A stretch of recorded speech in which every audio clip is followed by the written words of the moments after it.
नमस्कार दोस्तों, स्वागत है आपका साक्षी की आवाज़ चैनल में।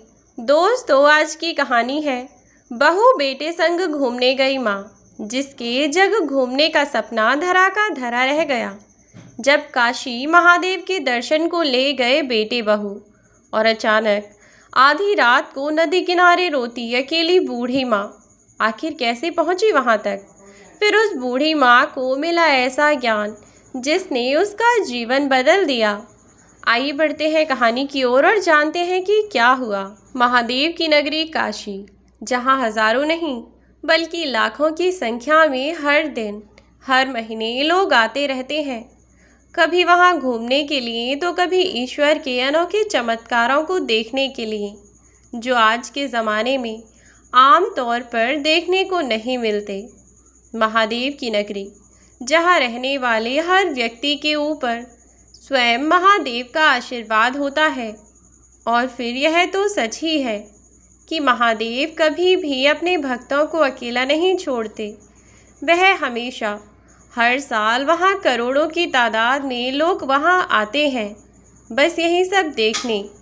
काशी विश्वनाथ मंदिर केवल देश में ही नहीं बल्कि विदेशों में भी आकर्षण का केंद्र बना हुआ है, जिसके कारण हर वर्ष न जाने कितने लोग यहाँ अपने परिवार के साथ घूमने के लिए आते रहते हैं और अपनी सुनहरी यादें इस खूबसूरत जगह से लेकर जाते हैं। लेकिन कुछ लोगों के लिए इतना खूबसूरत स्थान कैसे मनहूसियत भरा हो सकता है, यह आपको आज की कहानी से पता चलेगा। यह कहानी है 60 वर्षीय प्रेमलता जी की, जिनके बेटा और बहू उन्हें पूरा देश घुमाने के सपने दिखाए बैठे थे। और उन सपनों को सच करने की शुरुआत महादेव की नगरी से ही हुई थी। लेकिन एक बार उनका यह सपना शुरू तो हुआ, लेकिन जल्द पूरा न हुआ।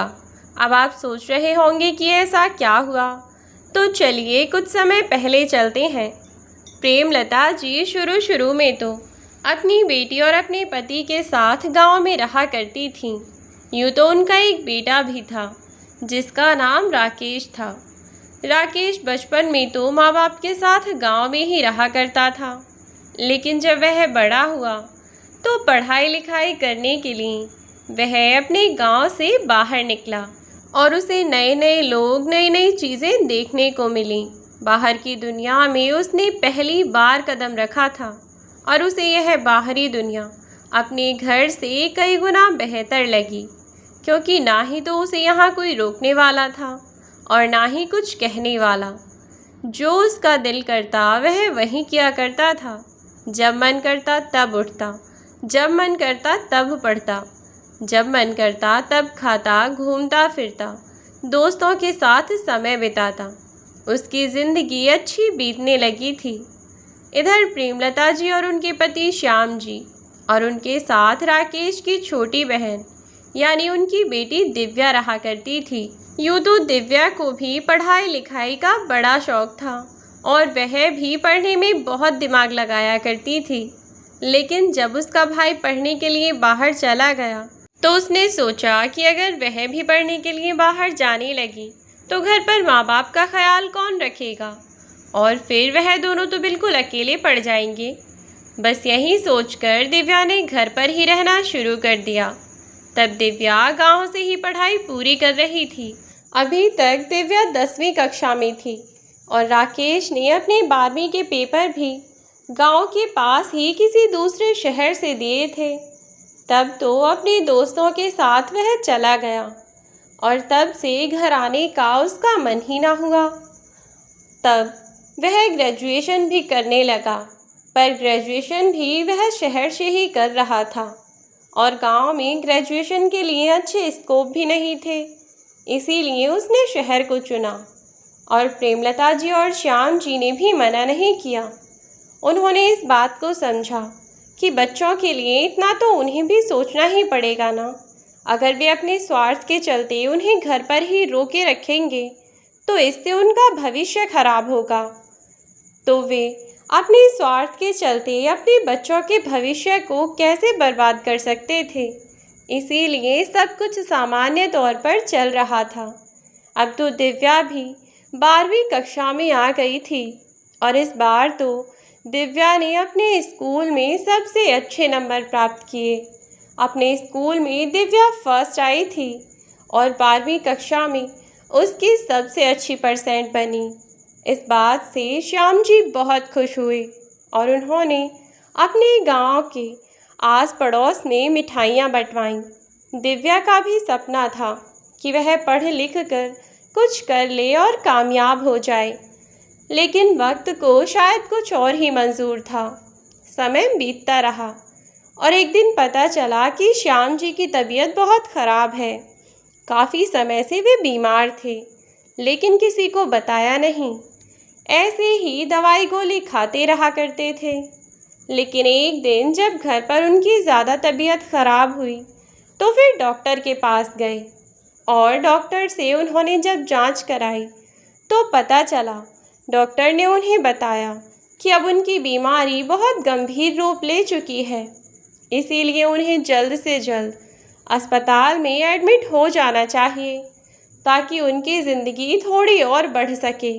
अगर लापरवाही की तो उनकी हालत दिन पर दिन और बदतर हो जाएगी।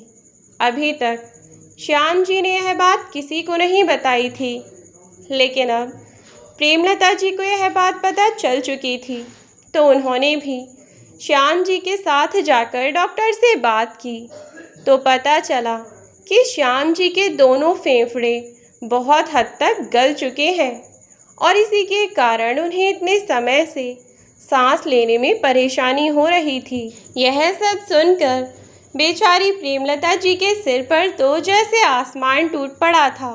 डॉक्टर से बात की और पूछा कि वह क्या कर सकते हैं, तो डॉक्टर ने बताया कि अब इसमें कुछ नहीं किया जा सकता। अब केवल यदि श्याम जी को एडमिट कर दिया जाए तो उससे उनकी ज़िंदगी कुछ दिन और बढ़ सकती है। दवाई गोलियों से कुछ और दिन तक वे जीवित रह पाएंगे, बाकी उन्हें ठीक कर पाना अब संभव नहीं है। अब बहुत देर हो चुकी है। यह सुनकर प्रेमलता जी तो वहीं रोने लगीं। तब श्याम जी ने उन्हें समझाया और कहा, अरे पागल, रो क्यों रही है? इसीलिए तो मैं तुम लोगों को नहीं बताना चाहता था। अब तुम खामखा परेशान मत हो, सब ठीक होगा। उनके समझाने के बावजूद भी प्रेमलता जी की आंखों के आंसू सूखने का नाम नहीं ले रहे थे। वह जैसे ही घर आए तो दिव्या ने प्रेमलता जी का चेहरा देखा और वह समझ गई कि उसकी माँ रो रही है। दिव्या ने उनसे बहुत पूछा, लेकिन श्याम जी वहीं बैठे हुए थे। तो श्याम जी ने कहा कि कुछ नहीं है, ऐसे ही आते वक्त तेरी माँ को मैंने कुछ कह दिया था तो रो रही है, समझा इसे, और कोई बात नहीं है।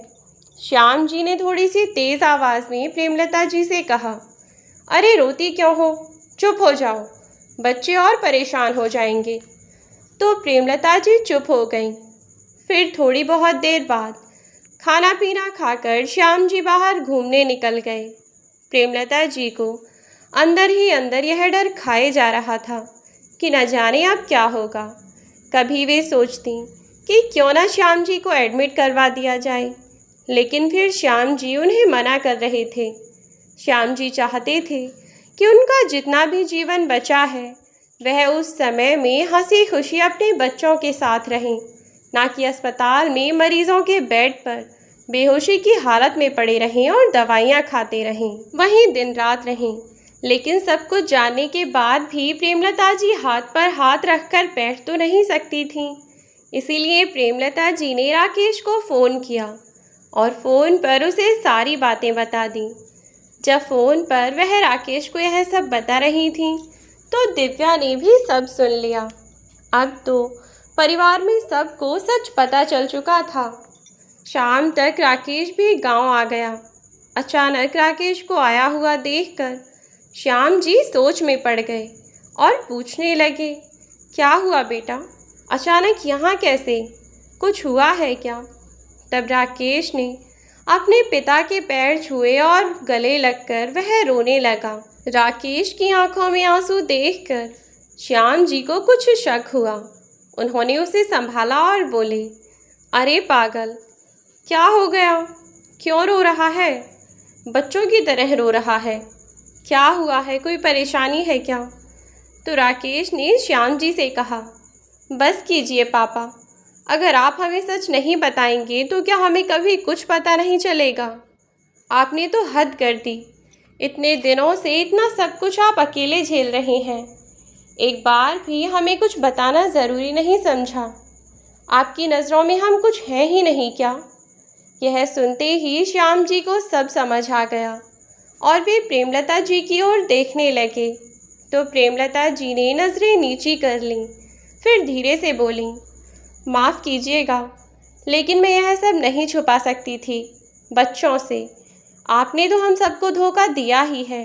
अगर मैं भी इनसे यह सच छुपाती तो यह भी तो धोखा ही होता ना। और फिर हमारे बच्चे हैं, उन्हें सब पता होना चाहिए। देखिए, अब बच्चे इतने भी छोटे नहीं रह गए। बैठकर बात करते हैं और इस परेशानी का कोई ना कोई हल निकालते हैं। मैंने राकेश को इसीलिए कहा था, शहर में एक अच्छे से अस्पताल में जाकर दिखाएंगे तो कुछ ना कुछ तो हो ही जाएगा। अब ऐसा थोड़े ही है कि यहाँ डॉक्टर ने मना कर दिया और हम उसी की बात मानकर बैठ जाएं। शाम को जब उन लोगों ने बैठकर बात की तो प्रेमलता जी की बात सुनकर श्याम जी बोले कि तुम उस डॉक्टर के बारे में जो बोल रही हो, वह डॉक्टर बहुत अच्छा है। फर्जी डिग्रियां लेकर डॉक्टर नहीं बना है, अच्छी जानकारी है उसे। पर शुरू से ही मैं उसे ही दिखाता आया हूँ और कितने ही मरीजों को तो उसने बहुत कम पैसों में ही ठीक भी किया है। तुम खामखा उस पर शक कर रही हो। तो प्रेमलता जी बोली, देखिए, मैं किसी पर शक नहीं कर रही, लेकिन मेरे मन की संतुष्टि के लिए ही सही, पर एक बार हम किसी और डॉक्टर को ज़रूर दिखाएंगे ताकि हमारे मन को भी संतुष्टि हो सके कि ऐसी कोई बात नहीं है। और अगर है भी तो भी सब पता तो चल जाएगा ना। कम से कम मुझे संतुष्टि हो जाएगी कि हमने कहीं और दिखाया भी नहीं। उनकी बात सुनकर श्याम जी भी चुप हो गए और बोले, अच्छा ठीक है, अब तुमने जब ठान ही लिया है तो मैं क्या ही कर सकता हूँ। खैर, करो जैसा तुम्हें ठीक लगे। अगले दिन सब लोग श्याम जी को लेकर अस्पताल पहुँचे। शहर के एक अच्छे अस्पताल में राकेश ने किसी से बातचीत करवाई और वहाँ उन्हें लेकर जा पहुँचे। सारी रिपोर्ट्स भी साथ में थीं, लेकिन वहाँ के डॉक्टर ने अपने अस्पताल में दोबारा जांच करने को कहा और 2 दिन में श्याम जी की सारी रिपोर्ट्स उन्हें आकर मिल गईं। श्याम जी की रिपोर्ट्स देखने के बाद डॉक्टर ने यह कंफर्म कर दिया कि अभी तक जो रिपोर्ट्स उन्हें मिली थीं वह बिल्कुल सही हैं और श्याम जी अब ज़्यादा नहीं जी पाएंगे। उनकी हालत ज़्यादा अच्छी नहीं है। उन्हें जितना ज़्यादा धूप धूल और इन सब चीज़ों से बचाकर रखा जाए उतना अच्छा है और उन्हें परहेज का ही खाना दिया जाए। इस सब से और कुछ तो नहीं होगा, लेकिन श्याम जी के फेफड़ों में जितनी जान बची है वह थोड़े और लंबे समय तक काम कर पाएंगे। यह सुनकर बार बार प्रेमलता जी की हिम्मत टूट रही थी। जैसे तैसे वह खुद को संभाले रहती थीं और जब भी किसी डॉक्टर से यह सुनने को मिलता तो उनके हाथ पैर टूट जाते थे बिल्कुल। बस वे यही सोच रही थीं कि किसी तरह कोई डॉक्टर उन्हें बता दे कि श्याम जी अभी बच सकते हैं, फिर चाहे जितने भी रुपए पैसे की ज़रूरत हो वह लोग सब देख लेंगे। लेकिन ऐसा नहीं हुआ। कई जगह दिखाने के बाद भी सब लोगों ने यही कहा। तो अब श्याम जी को गुस्सा आ गया और वह बोले कि तुम लोगों की संतुष्टि के लिए मैंने वह सब किया ना जो तुम लोग चाहते थे, लेकिन सिवाय पैसे की बर्बादी के और हुआ क्या? मुझे बताओ तो सही। हम यहाँ से वहाँ, वहाँ से यहाँ घूम रहे हैं, इससे कुछ नहीं होगा। डॉक्टर ने मुझे पहले भी बताया था कि मैं 6 महीने से ज़्यादा जी सकता हूँ। कम से कम 6 महीने तो अभी मैं जीऊँगा ही। तो मैं चाहता हूँ कि यह 6 महीने मैं बहुत खुश होकर जीऊँ, ना कि यहाँ वहाँ डॉक्टर के चक्कर लगाते हुए। इन 6 महीने में मैं अपनी पूरी ज़िंदगी जीना चाहता हूँ। तुम लोग अपनी संतुष्टि तो अब कर ही चुके हो ना, या अभी भी कुछ बाकी है? जब श्याम जी ने इतना कहा तो सब लोग चुप हो गए और क्या ही कहते। अब घर पर आए तो सबके चेहरे लटके हुए थे, आंखों में आंसू भरे हुए थे। किसी का ना खाने का मन था ना पीने का। श्याम जी आए और प्रेमलता जी से बोले, सुनो प्रेमलता, खाने के लिए कुछ बढ़िया सा बना दो ताकि खाकर जी खुश हो जाए। तो प्रेमलता जी बोली, देखिए, डॉक्टर ने आपको सादा खाना खाने को कहा है और हम में से भी किसी का मन नहीं है। मैं आपके लिए सादा सी खिचड़ी बना देती हूँ, हल्के नमक मिर्च की, हम सब भी वहीं खा लेंगे। उस वक्त सबकी परेशानी देखते हुए श्याम जी ने कुछ न कहा, लेकिन अगले दिन फिर से प्रेमलता जी ने सबके लिए ऐसा ही खाना बनाकर रख दिया। लेकिन 2 समय तक तो फिर भी ठीक था, लेकिन जब तीसरे टाइम भी प्रेमलता जी ने खाने को इतना बेकार सा दलिया बनाकर रख दिया तो गुस्से में श्याम जी उन पर चिल्ला कर पड़े और बोले, मुझे समझ नहीं आता, तुम लोगों ने इस घर का क्या बना रखा है। 2 दिन हो गए हैं तुम्हें देखते हुए, बल्कि पहले भी 2 दिन से देख रहा हूँ मैं। ऐसा लग रहा है जैसे इस घर में किसी की लाश पड़ी हो और तुम लोग उसका मातम मना रहे हो। अरे अभी मैं जिंदा हूँ, मरा नहीं हूँ, जो तुम लोग ऐसे बिहेव कर रहे हो। तुम्हारा बर्ताव देखकर तो ऐसे लग रहा है जैसे अभी से ही मेरे मातम की तैयारी में जुटे हो और प्रैक्टिस कर रहे हो। यह सुनते ही प्रेमलता जी फूट फूट कर रोने लगीं। आप कैसी बातें कर रहे हैं? भगवान करे मेरी उम्र भी आपको लग जाए। आपके बिना जीकर मैं क्या करूँगी? अगर मेरी मौत के बदले आपको ज़िंदगी मिलती है तो मैं अभी मरने को तैयार हूँ। आप ऐसी बातें क्यों करते हैं? दोनों बच्चे भी यह सब सुनकर रोने लगे और वे सब लोग फूट फूट कर रोते रहे।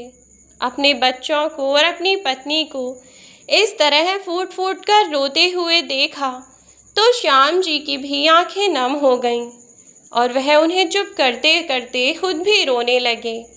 वे चारों एक दूसरे को गले लगाकर बहुत ज़ोर ज़ोर से रो रहे थे। आखिरकार सब कुछ पता होते हुए भी वे लोग कुछ नहीं कर सकते थे। कितने लाचार और बेबस हो गए थे। तब श्याम जी ने सब लोगों को चुप करवाया और खुद भी चुप हुए और बोले, बस करो तुम लोग, खुद तो रो ही रहे हो, मुझे भी रुला दिया। बस बहुत हुआ, जितना रोना था आज रो चुके। आज के बाद इस घर में कोई नहीं रोएगा। जब तक मैं ज़िंदा हूँ तब तक किसी को रोने की ज़रूरत नहीं है। मैं अपने परिवार के साथ हंसी खुशी रहना चाहता हूँ, तो तुम लोग मेरे साथ हंसी खुशी रहो। जितना भी समय है उसमें मैं अपनी ज़िंदगी की हर खुशी देखना चाहता हूँ। तो तुम दोनों अपनी माँ का मेरे जाने के बाद ख्याल रखना, उसे कभी अकेला मत होने देना। और वैसे भी मैं चाहे जहाँ भी रहूँ, मेरी पत्नी को अगर कोई परेशान करेगा तो मैं उसे नहीं छोड़ूंगा, भूत बनकर आ जाऊंगा। इतना कहकर श्याम जी खुद ही हंसने लगे, लेकिन बाकी किसी को भी हंसी नहीं आई। फिर श्याम जी ने उनके आगे कान पकड़े और बोले, अच्छा बाबा, हो गई गलती। अब तुम लोग मुझे ऐसे ही घूरते रहोगे क्या? चलो मुझसे वादा करो कि आज के बाद जब तक मैं ज़िंदा हूँ तब तक इस घर में कोई नहीं रोएगा। हम सब हंसी खुशी एक साथ रहेंगे। मैं अपनी आँखों में अपने परिवार के साथ हंसी खुशी और अच्छी यादें लेना चाहता हूँ, ताकि मरते समय वह अच्छी यादें ही मेरे मन में रहें, ना कि डॉक्टर, दवाइयाँ और मरने का डर।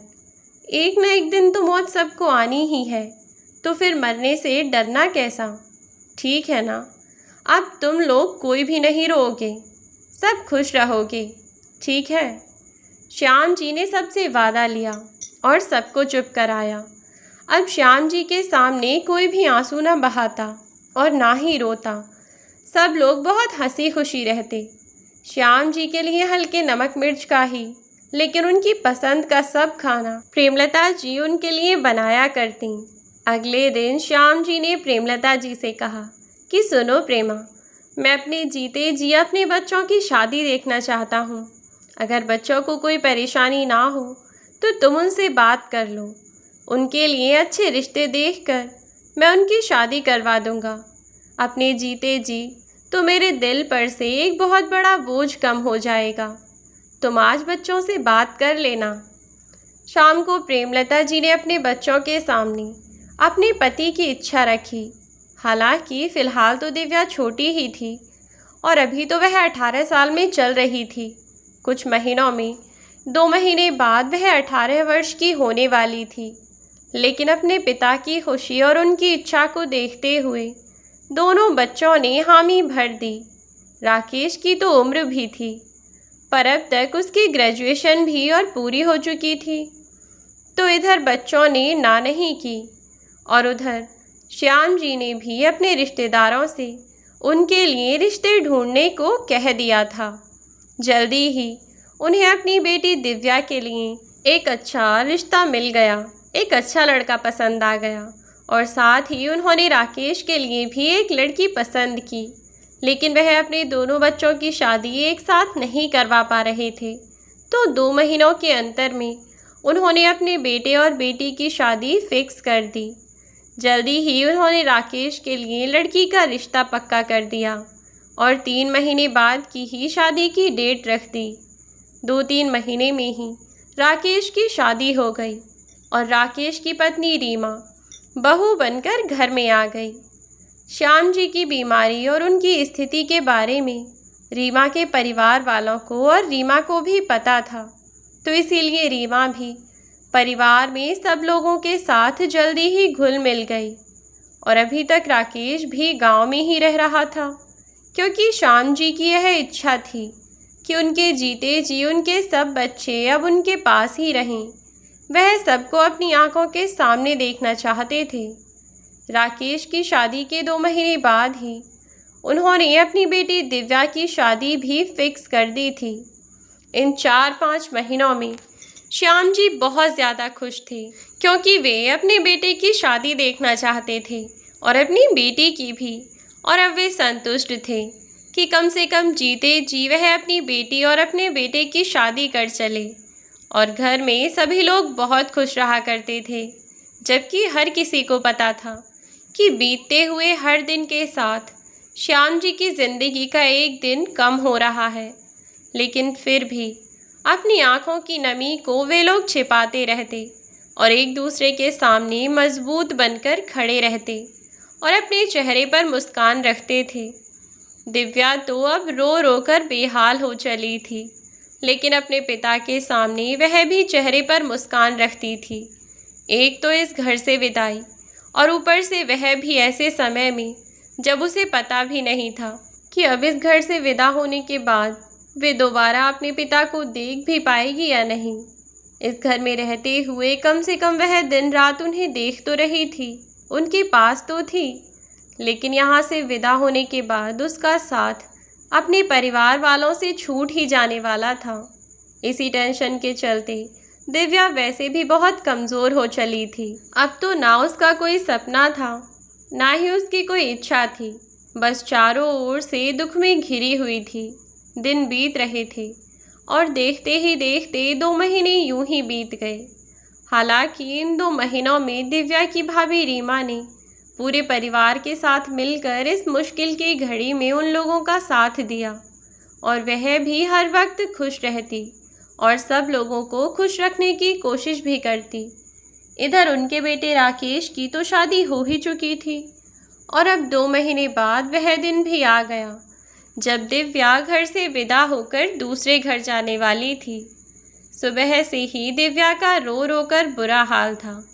जब भी उसकी नज़र श्याम जी पर पड़ती तो उसकी आंखों से आंसू टपक जाते, पर वह तुरंत ही अपने आंसू पोंछ लिया करती थी, क्योंकि वह अपने पिता को दुखी नहीं करना चाहती थी। अपनी बेटी की शादी में श्याम जी भी बड़े चहक रहे थे, इधर से उधर घूम रहे थे और कामों को भी दिखवा रहे थे। हालांकि राकेश ने भाई की जिम्मेदारी निभाते हुए घर के सब कामों को संभलवाया और अपने पिता को बैठने उठने का काम सौंप दिया, बस कि वह बैठे बैठे काम देखते रहें कि काम ठीक हो रहा है या नहीं। और सब कुछ बहुत अच्छे से हुआ। रात हुई बारात आई और अच्छे से बारात का स्वागत किया गया। शादी की सभी रस्में हुईं और सुबह को दिव्या की विदाई का समय भी आ गया। अब तो दिव्या का खुद पर काबू न रहा और वह ऐसे बिलख बिलख कर रोने लगी कि बस उसे देख देख कर श्याम जी भी खुद पर काबू न रख सके और आज बहुत समय बाद वह फिर से फूट फूट कर रोने लगे। और स्थिति को जानते हुए ना ही तो प्रेमलता जी चुप रह सकती थी और ना ही राकेश। एक तरफ दिव्या की विदाई हो रही थी और एक तरफ राकेश और श्याम जी, जिनकी ज़िंदगी के दिन अब कितने बचे हैं यह भी नहीं पता था। ऐसे में अपनी भावनाओं पर काबू रख पाना किसी के लिए भी आसान नहीं था। तो पूरा परिवार फूट फूट कर रो रहा था। सब एक दूसरे के गले मिल रहे थे क्योंकि वह नहीं जानते थे कि उन्हें दोबारा ऐसा समय मिलेगा भी या नहीं। और कमाल की बात तो यह थी, यह जानते हुए भी वे लोग कुछ नहीं कर सकते थे। कितने लाचार और बेसहारा थे वे लोग उस समय। लेकिन समय का काम है बढ़ते रहना और समय के साथ इंसान को भी चलना ही पड़ता है। कुछ देर बाद सब लोग विदाई के लिए जल्दी जल्दी करने लगे और आखिरकार दिव्या उस घर से विदा हो गई। दिव्या के जाने के बाद पूरा घर एकदम सूना सा हो गया था। उसके जाने के बाद थके हारे सब लोग इधर उधर पड़े हुए थे और इधर राकेश और प्रेमलता जी श्याम जी के साथ बैठकर बातें कर रहे थे। रीमा भी इस बातचीत में शामिल हुई। वे लोग अपनी पुरानी यादें ताज़ा कर रहे थे। कैसे बचपन में उनकी बेटी दिव्या और राकेश दोनों छोटी छोटी बात को लेकर झगड़ जाया करते थे और फिर राकेश अपनी बहन को रोता हुआ देखकर हर बार उसकी ज़िद पूरी करवाने लग जाता।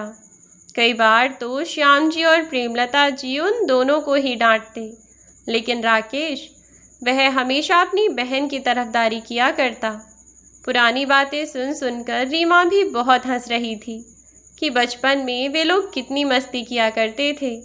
और हंसते हंसते ही श्याम जी का गला भारी हो गया और अपनी आंखों के आंसू पोंछते हुए अपने कमरे में चले गए और बोले, चलो अब बहुत समय हो गया है, तुम सब लोगों ने बहुत काम किया है बेटा, जाकर थोड़ा आराम कर लो। बातों का क्या है, पूरा दिन पड़ा है, अभी तो बातें तो होती रहेंगी, जाओ जाकर थोड़ा आराम कर लो। सब लोगों ने आराम किया और अब सब लोग सोने लगे। सब लोग आराम करने में लगे हुए थे। इधर उधर के सभी लोग आराम कर रहे थे और उधर श्याम जी अपने कमरे में वो भी आराम करने लगे और राकेश अपने घर के कामों में लगा हुआ था, क्योंकि लड़की की विदाई के बाद घर में 50 काम बढ़ जाते हैं, जिन्हें समेटने में राकेश लगा हुआ था।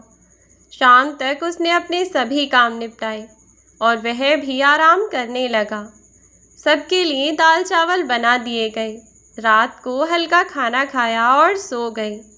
श्याम जी भी अपने कमरे में आराम कर रहे थे। खाना खिलाने के लिए रीमा उन्हें जगाने गई तो देखा कि वे गहरी नींद में सो रहे हैं। रीमा ने कई आवाज़ें लगाईं, लेकिन वह नहीं जागे। तब रीमा कमरे से बाहर आ गई। 2 दिन के थके हुए राकेश और प्रेमलता जी और रीमा खाना खाने बैठे। रीमा, राकेश ने खाना खा लिया, पर जब प्रेमलता जी खाना खाने लगी तो बोली, बहू अपने पापा जी को जगा ला, उन्हें भी कल से भूख लगी होगी, कल से उन्होंने भी कुछ नहीं खाया है, वे भी कुछ खा लेंगे। तो रीमा बोली, मम्मी जी मैं पापा जी को जगाने के लिए गई थी, लेकिन वह बहुत गहरी नींद में सोए हुए थे। मैंने उन्हें कितनी आवाज़ दी, लेकिन उन्होंने मुझे कोई जवाब नहीं दिया। यह सुनकर राकेश ने कहा, माँ पापा काम की वजह से हो सकता है कि थक गए होंगे, आप खाना खा लीजिए, पापा बाद में खा लेंगे। तो प्रेमलता जी खाना खाने बैठीं, लेकिन जैसे ही पहला टुकड़ा खाने लगीं तो न जाने उनके मन में क्या आया और बोलीं, रुक जा बेटा, मैं तेरे पापा जी को जगा कर लाती हूँ, साथ में ही खाना खा लेंगे तो खा लेंगे, वरना बाद में तो ऐसे ही लापरवाही कर जाते हैं। इतना कहकर प्रेमलता जी उठीं और अपने कमरे की ओर चल दीं। और इधर राकेश खाना खाने लगा हुआ था कि कुछ ही देर में प्रेमलता जी की चीख पूरे घर में गूंज गई जब उन्होंने चिल्लाते हुए राकेश को पुकारा, राकेश, तेरे बाबूजी को क्या हो गया? यह आंखें नहीं खोल रहे। अपनी माँ की इतनी तेज आवाज़ सुनकर, इतनी तेज चीख सुनकर सब छोड़कर राकेश अपने माँ पिताजी के कमरे की ओर भागा, हांफता हुआ आया। राकेश अपनी माँ की ओर देखता हुआ बोला, क्या हुआ माँ? आप इतनी तेज़ क्यों चिल्लाईं? सब ठीक तो है? तो घबराती हुई प्रेमलता जी राकेश के पास आईं और बोलीं, तेरे बाबूजी को देखना, कितनी देर से आवाज़ लगा रही हूँ, पर वह है कि उठने का नाम ही नहीं लेते। देखना, कितनी देर से मैं इनका हाथ पकड़कर इन्हें हिला रही हूँ, जगा रही हूँ, पर यह है कि उठते ही नहीं। तू जगाना अपने बाबूजी को। यह सुनकर राकेश के हाथ पैर ठंडे पड़ गए। वह खड़ा खड़ा काँप रहा था। उसके कदम आगे बढ़ने को तैयार ही न थे, लेकिन माँ के बार बार कहने पर वह आगे बढ़ा और अपने पिता को जगाने लगा। जैसे ही राकेश ने उनका हाथ पकड़ा तो राकेश की आंखें चौड़ी हो गईं और उसके पिताजी का हाथ उसके हाथ से छूट गया। घबराता हुआ राकेश बोला, माँ, आप जल्दी से मुकुल को बोलिए कि गाड़ी निकाले, पापा को लेकर अस्पताल जाना है। अब तो घर में हड़कंप मच गया। राकेश की मौसी के भाई ने जल्दी से गाड़ी निकाली और वे लोग श्याम जी को गाड़ी में लेकर अस्पताल जा पहुँचे। अस्पताल में श्याम जी को देखते ही कंपाउंडर ने उन्हें मना कर दिया कि हम इस मरीज़ को क्या देखें, अब इसमें कुछ नहीं है।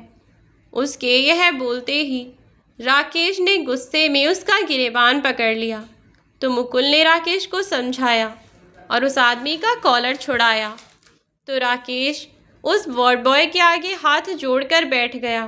भैया, ऐसी बातें मत करो, मेरे बाबूजी बहुत बीमार हैं, तो आप एक बार डॉक्टर को बुला दो, वो देख लेंगे। डॉक्टर वर्मा मेरे पापा का इलाज कर रहे हैं काफ़ी समय से, आप उन्हें ही बुला दो ना प्लीज़। राकेश की हालत देखकर वार्ड बॉय डॉक्टर को बुलाने चला गया और जैसे ही वहाँ डॉक्टर वर्मा को वह अपने साथ लेकर आया तो डॉक्टर वर्मा ने आते ही सबसे पहले श्याम जी का हाथ पकड़कर देखा। उनके हाथों में कोई नब्ज़ नहीं थी।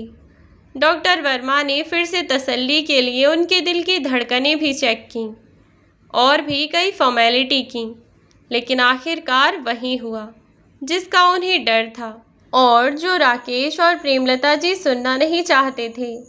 वही डॉक्टर ने कहा। आखिरकार डॉक्टर बोले, I am so sorry Rakesh, लेकिन अब मैं कुछ नहीं कर सकता, जो होना था हो चुका है। यह सुनते ही राकेश के हाथ पैर बिल्कुल ठंडे पड़ गए और प्रेमलता जी तो वहीं बेहोश होकर गिर पड़ी। उनकी ऐसी हालत देखकर रीमा ने तुरंत उन्हें संभाला और वह उन्हें जगाने लगी। उसने राकेश को भी समझाया कि तुम इस टाइम पर तुम्हें चाहिए कि तुम खुद हिम्मत दिखाओ और तुम खुद हिम्मत हार रहे हो। जो होना था वह हो चुका है, लेकिन अब अगर ऐसे ही रहा तो माँ जी भी अपनी तबीयत ख़राब कर लेंगी। समझो और संभालो इन्हें। उसने बड़े प्यार से राकेश को समझाया और राकेश भी समझ गया। राकेश ने अपने आंसू पोंछे और अपनी माँ को उसने सहारा दिया। रोते हुए राकेश ने अपनी रोती बिलखती माँ को गले से लगा लिया और दोनों माँ बेटे फूट फूट कर रोने लगे। यह सब क्या हो गया बेटा? भगवान से मैंने कितनी दुआएं मांगी थीं, मैंने कितनी प्रार्थनाएं की थीं, पर उसने मेरी एक नहीं सुनी। कितनी लाचार हो गई हूँ मैं, कितनी बेबस हूँ। अपने पति को यूं ही खुद से दूर जाते देखती रही, पर कुछ न कर सकी। अपनी माँ को यूं रोता हुआ देखकर राकेश अपने आंसू रोक नहीं पा रहा था, लेकिन अपनी माँ को संभालने के लिए उसने अपने आंसू पोंछे और उन्हें हिम्मत दिलाई। आखिरकार सब कुछ अब उसे ही देखना था। अब राकेश ने दिव्या के ससुराल में फ़ोन करके यह बताया, दिव्या, जो कि आज सुबह ही अपने ससुराल आई थी और अभी तो उसकी सारी रस्में भी पूरी नहीं हुई थीं कि तभी उसे यह खबर सुनने को मिली। जैसे ही राकेश का फ़ोन आता हुआ देखा तो दिव्या घबराने लगी। फिर भी उसने हिम्मत की और फ़ोन उठाया। फ़ोन पर राकेश कुछ बोल नहीं पाया, बस उसकी रुंधी सी आवाज़ सुनकर ही दिव्या को सब पता चल गया और दिव्या राकेश से बार बार कहने लगी, भैया आप रो क्यों रहे हैं? भैया बताइए मुझे क्या हुआ? पापा ठीक है ना? पापा ठीक है ना भैया? रोती हुई दिव्या बार बार एक ही बात दोहरा रही थी, लेकिन राकेश हाँ नहीं कह पाया। बार बार जब दिव्या चिल्लाकर पूछती रही तो राकेश बोला, दिव्या हमारे पापा हमारे बीच नहीं रहे। यह सुनते ही दिव्या के हाथ से उसका फ़ोन छूटकर नीचे गिर गया। दिव्या के पति ने जब यह देखा तो उसने तुरंत फ़ोन उठाया और राकेश से बात की। यह खबर सुनते ही दिव्या भी बेहोश हो गई। उसके पति ने उसे उठाया और जैसे तैसे उसे होश में लेकर आए। तो दोस्तों यह था कहानी का पहला भाग। कहानी का दूसरा भाग देखने के लिए चैनल पर बने रहें। चैनल को सब्सक्राइब करना बिल्कुल ना भूलें। और यदि आप इस चैनल पर किसी और तरह की कहानियाँ सुनना चाहते हैं, जैसे कि हॉरर स्टोरीज़, क्राइम स्टोरीज़, तो इस तरह की कहानियाँ सुनने के लिए मुझे एक बार कमेंट बॉक्स में बताएं। मैं उसी तरह की कहानियाँ आपके लिए लेकर आऊँगी।